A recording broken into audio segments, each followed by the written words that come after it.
Welcome to the lectures on evolution of air interface towards 5G. So, in the last few lectures, we have seen how the evolution of requirements have happened, and we have also been seeing the basic signal structure which has helped us in understanding the way of representation and how it lays the foundation for the second generation as well as for the fourth generation and the future generations. So, what we have seen till the previous lecture is that in the different pulse shapes we have actually talked about GT, which is the pulse shape, and there could be various forms, and the well known form is the LREC. The REC tells us that it is a rectangular pulse shape, and L tells us the length. So, it could be L equals to 1, it could be L equals to 2, and so on and so forth. And we have also said that how the value of L would affect the representation of the signal. So, we also said that when L is equal to 1, it would be the full response signaling, otherwise if L is more than 1, then it will be called partial response signaling. So, we had talked about 3 different pulse shapes. One is the rectangular pulse shape, then we had talked about the raised cosine pulse shape, and we had also talked about the Gaussian minimum shift keying pulse shape, where the pulse shape is Gaussian in nature, which has a bandwidth parameter and the T parameter. So, BT product which was optimized, and in this slide we had seen how the pulse shape GT, that means this is the GT and QT is the integral of GT, because we discussed that in a typical FSK one shifts from one frequency to another, and because of which there could be huge amount of increase in the sideband. So, to avoid that, one would do the PAM followed by FM. So, when you do PAM, you have to choose a certain kind of pulse shape. So, this is the pulse shape we are talking about, and when you do FM with the PAM signal, then this integral of the signal comes in, and which results in QT. So, what we clearly see is for rectangle, if you do the integration, it is 0, then as time increases, the integration increases, and then after time t, time small t equals to capital T, there is no other value which gets added, and hence this value remains constant. With 2t duration of pulse, that means L is equal to 2, what we will see is that the integration will increase slowly, and after this point the value is going to remain constant, which is depicted over here. What we see over here is the raised cosine pulse shape, and this is the one corresponding to L equals to 1, and this is the one corresponding to L is equal to 2, and accordingly as you integrate, slowly it rises. I mean it rises slowly, and then the rise is not that fast because the value decreases, and at time t equals to small t equals to capital T, there is no other value, and hence it remains constant at that value. So, the difference that we see from here is that there is a linear increase and there is a sharp change, whereas here we see that there is a smoother transition of the QT. Similarly, this one extends for 2t, the more or less the same shape, but it is just elongated longer. So, when things are over longer duration of time, you would expect that the pulse to be the spectrum to be narrower. Now, this is the one what we see for the GMSK. We had also discussed this, and what we had pointed out is that for the BT value of 0.3, this is a very critical value, and it provides us a good trade off between the bandwidth and the pulse duration, and helps us have a good shape which is used in the GSM modulation. So, at this point we also reviewed the MSK, where we looked at the same signal structure which we had started off with, and in the same signal structure we were able to establish that the signal that goes out can be represented in a form as is written in this particular equation.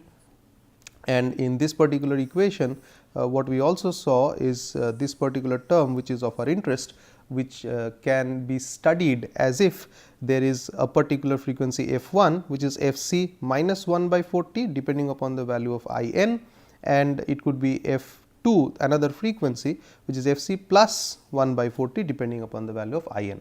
So, if in takes minus 1, you get this value, otherwise it takes this value, and then we computed the difference between the two frequencies, which turned out to be 1 by 2 t, which we also said is the minimum separation required for orthogonality criteria, which we discussed in the previous lectures, and hence we could also call it the minimum shift keying, and you could also represent it as the 4 phase PSK as well. So, there are different ways of representation, whereby in that case your GT would appear as sine of pi t by t. So, this is the basic structure on which the GSM modulation stands, and in this picture we are trying to show how the waveform would look like, and in this context it is sometimes interesting to look at QPSK and offset QPSK. So, QPSK, as we all know, that there are these 4 constellation points which are very vital. So, these 4 constellation points, and in every signal in interval there are 2 bits which are sent, right, depending upon the bit value. If it is 0 1, this constellation is sent. If it is 0 0, then this would be sent. If it is 1 0, this. If it is 1 1, this. Right. Every signaling interval edge, if both the bits would change simultaneously, as you can see that there will be 180 degree phase reversal, and hence there would be a 0 crossing. Now, this causes distortion in the signal as it passes through the high power amplifier, and hence to avoid such sudden fluctuations, what was suggested is that instead of letting the 2 bits change simultaneously, what if we offset one of the bits compared to the other.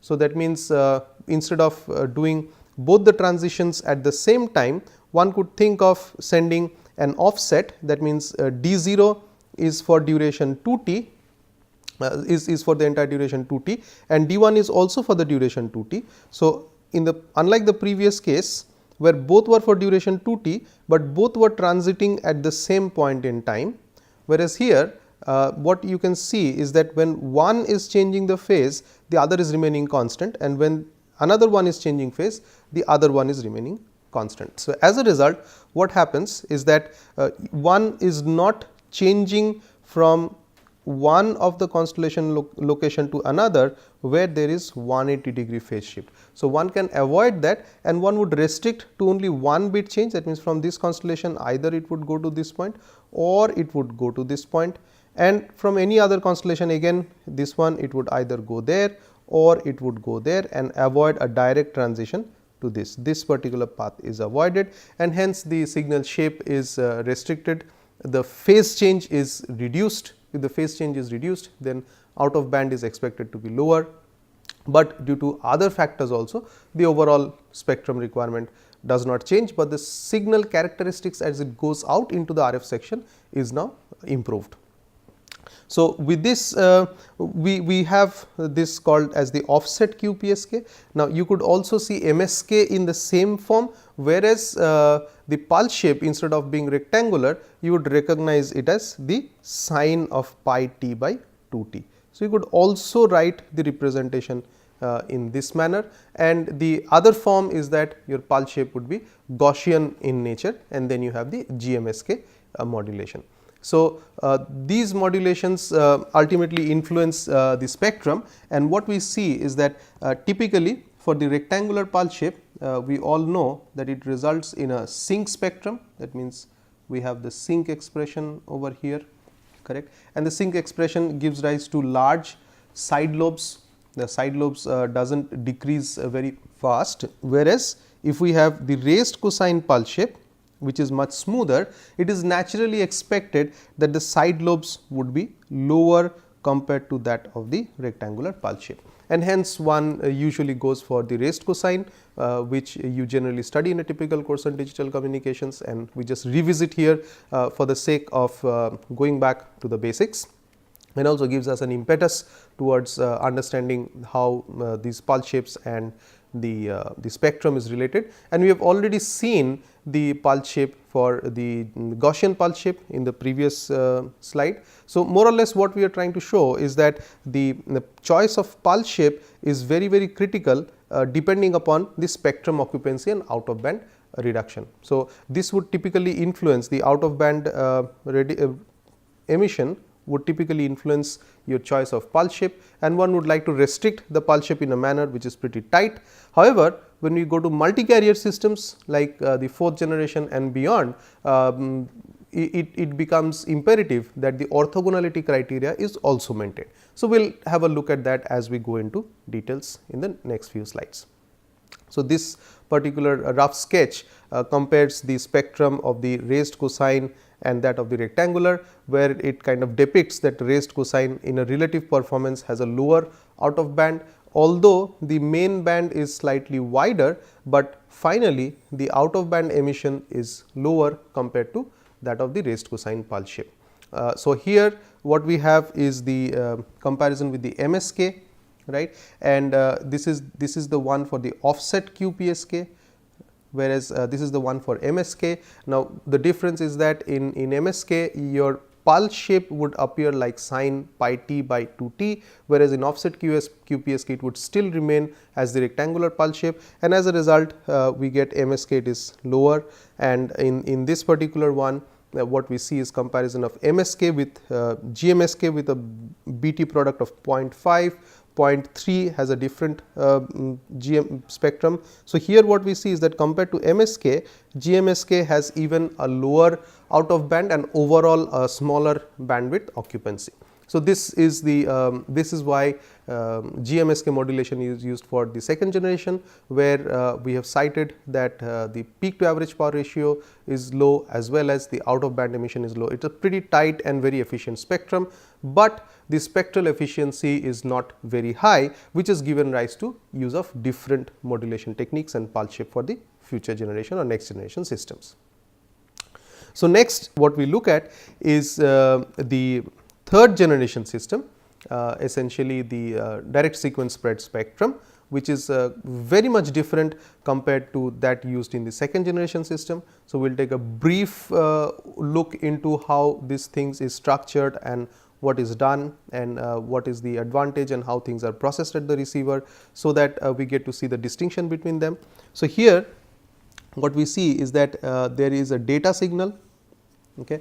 Data signal is our original message signal that is containing plus or minus 1, which was the IN in case of our analysis for the GMSK system, and there is a pseudo random sequence or a pseudo noise signal present along with the original signal. So, this pseudo noise signal is a sequence of plus and minus 1s in this particular case. So, it can be complex values also. So, what is done is the original signal is spread using this pseudo noise sequence. So, one can think of a direct XOR at the bit level. So, one is doing the bit level processing, one can do the XOR operation. So, whatever is the signal that is present, one would multiply it in the time domain. I mean, if you are doing it in the baseband signal processing domain, if you are doing it in the zeros and ones in the bit level, one can do an XOR, otherwise you will have this multiplication. So, there is this information sequence at the transmitter which goes to the channel encoder. So, the channel encoder would be the forward error correction code, which would include the forward like convolution codes or turbo codes, followed by the modulator. Now, in the modulator, one would have this conversion of bits into the signals. Here in this case it is depicted plus and minus 1. Pseudo random generator would also generate the signal in the same domain as the data signal. So, if we are processing at the bit level, this will also generate at the bit level, whereas if we are processing at the baseband signal level, that is in the real domain, it would also generate in the real domain or correspondingly the complex domain. So, if it is in the baseband, as in the bit domain, we have said there will be an XOR operation, whereas otherwise it will be a multiplication operation. So, if we see carefully, what happens is that the small duration, that means this duration, as has been identified over here, is usually known as the chip duration, TC, and we had earlier stated when we were describing the specifications of third generation, there was a chip rate 3.84 mega chips per second MCPS. So, this chip duration is such that 1 by TC is the chip rate, whereas this is the signal rate.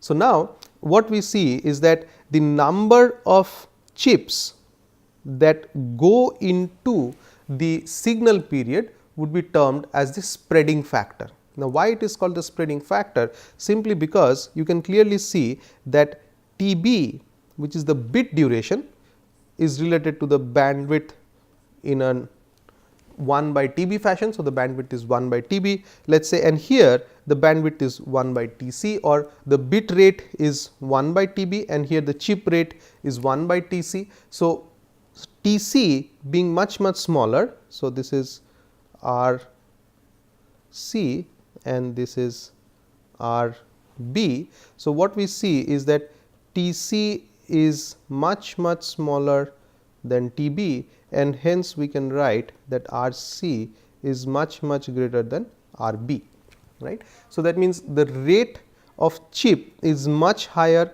than the rate of the bits, and hence there is an effective increase in bandwidth from the bit domain to the chip domain. So, when you are going from bit domain to chip domain, there is a significant increase in the bandwidth factor, right. So, this can be used in multiple ways. So, here in the third generation system, this chips are actually assigned, or the codes, the sequence of chips that are present are usually assigned to different user, whereby they can identify their bit sequence by the reverse operation of what happens at the transmitter side. So, we will see it here shortly. So, at the transmitter side, your input bit stream is multiplied by the PN sequence, and then one can send it to the modulator. So, after the multiplication, one can do a pulse amplitude modulation, whereby whatever signal you get, you can modify the amplitude and you can send the signal out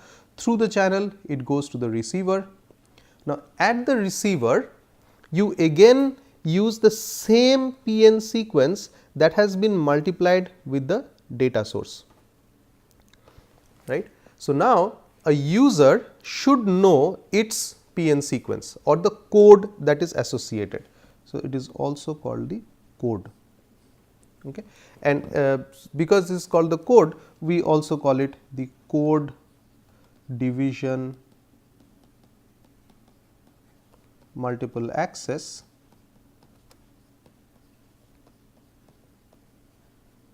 The reason is that here, if we have the same code, that means the same pattern, and we accumulate it. So, what we see is when you multiply a 1 with a 1, it is a 1. When I multiply -1 with a -1, it again becomes 1. So, effectively we have all the values in the entire duration to be +1s, and hence we can recover this particular signal when we add it up, right.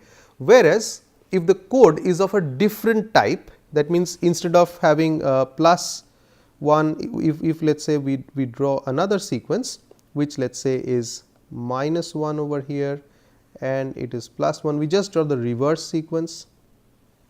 Let us draw the reverse sequence. Okay. So, if we have the reverse sequence, in that case the original signal is +1, whereas at the receiver we are multiplying with -1, and hence at the end of the entire thing, what we are going to get is two sequences which cancel out each other to produce a zero sum. So, generally the codes which are assigned to users, can be generated in various different forms, and one of the way of generating the codes is to provide orthogonal codes.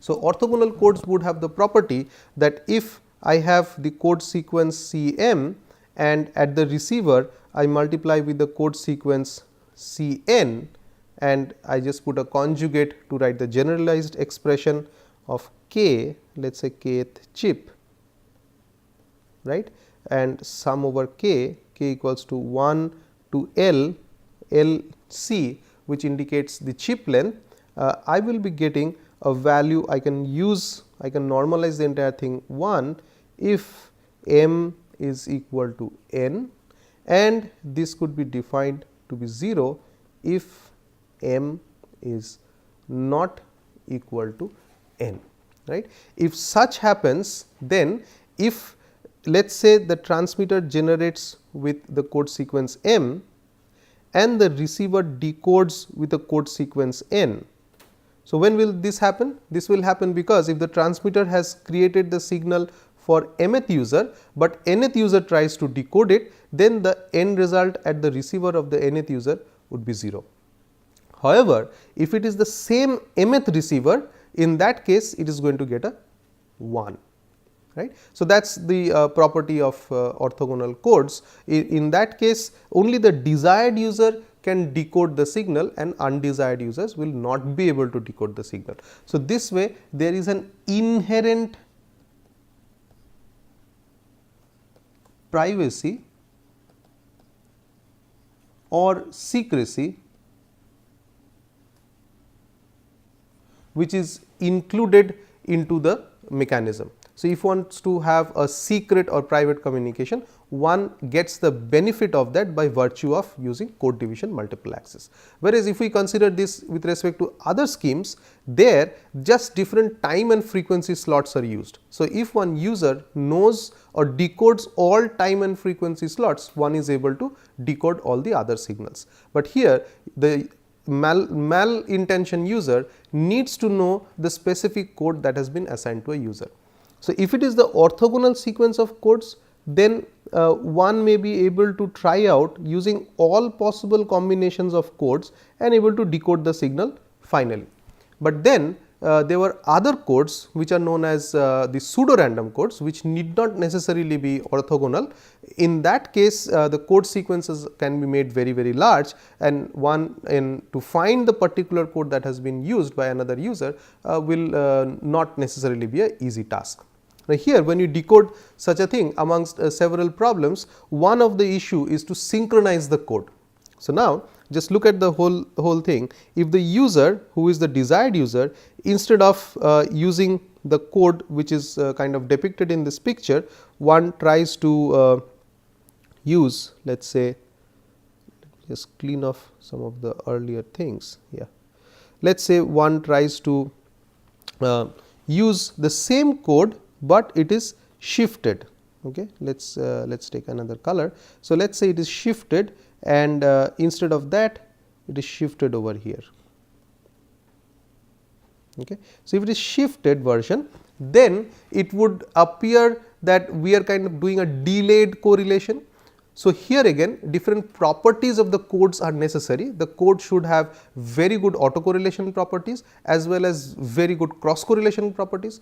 Cross correlation properties would mean that when you are cross correlating with other codes, it should be producing a number which is as small as possible, whereas when you are correlating with itself, it would give you the peak. So, if it has good autocorrelation properties, then that can also be used in code synchronization. So, code synchronization is a very vital property of such scheme. So, if you are not able to synchronize the code properly and the delayed version of the code somehow is very close to another code, then the end result would be pretty much futile. So, these are some of the vital things that one has to remember when operating with such a scheme.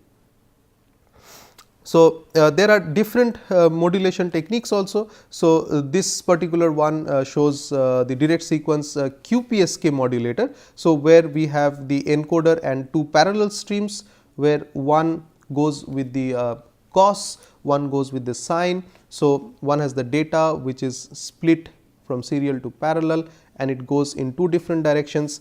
There are two different PN generators, and after processing, one would go through the balance modulator and one with the cosine, one with the sine in quadrature with respect to each other, and you generate a QPSK signal. So, what you see over here is only one of the channels.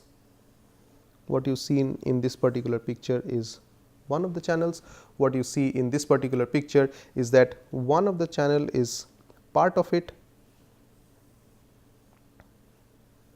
So, that is the part which was depicted in the previous slide, but in this slide we have both the things together.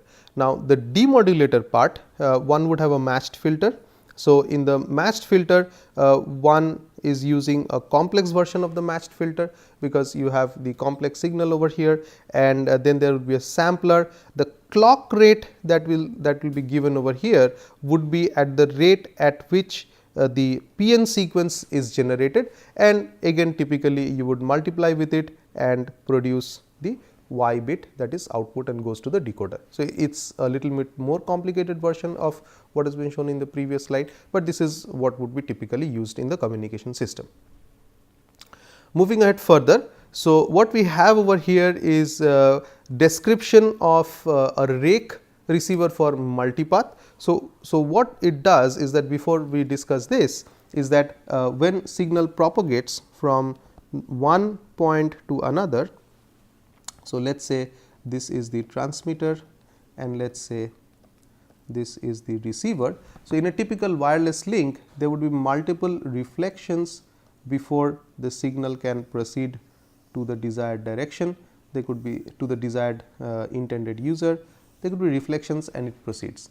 And if one thinks of sending an impulse just for the sake of doing it, at the receiver what we will find, this is the delay axis, we will discuss this again later on. The first path, let us say let us identify this as path number 1, would take a certain propagation time and it would show up at a certain distance. What we will find is that the next path would appear at a certain delay, which we can call it as tau 2, and it will appear over here from the second path, and so on and so forth. If this path takes time tau 3 for propagation, assuming this is a little bit longer path, it will appear over here, and this is even a longer path, as we can see over here. What we see is that the signal is going to appear over there. So, now what we see is that the signal which has been sent is received as if there are echoes at multiple delays. So, that means the same copy is received over several delays and like an echo.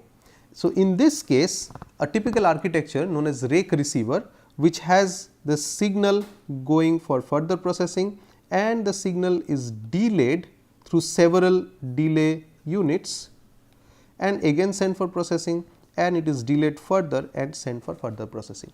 So, this particular structure would be a 3-finger rake receiver. There will be a 3-finger rake receiver and each finger would be hooked onto a particular delay of the path. So, in this kind of receiver, the delay estimation for each of the path is also important. So, at each of the fingers the entire processing as shown in the previous slide can be done and combining can be done later on. So, there are different kind of combining techniques which are also used. So, effectively what it does is it captures the signal that arrives through multiple paths through a combining procedure. So, when it combines the signal which arrives through multiple paths, it essentially retrieves the energies which has been scattered in different directions, right. So, the energy gets scattered in different directions by virtue of wireless propagation, because when it radiates in all direction and some of the paths get reflected and finally it arrives at the receiver. So, the receiver all it tries is to individually track the different most powerful signals and process them and combining them. So, otherwise if one would have processed the entire thing together, they would have caused a heavy amount of inter-signal interference. So, when there is a lot of interference, the signal quality degrades, whereas here what we are trying to do is to extract the different paths individually and combine them in a phase coherent manner, so that we are able to maximize the energy that has been received at the receiver end. So, in the next few lectures we will look at one or two more interesting points and which are related to the third generation air interface, especially about the other additional things which go beyond the signaling, and then we will move into the fourth generation, which again will form the basis for the fifth generation or the NR or the fifth generation new radio. Thank you.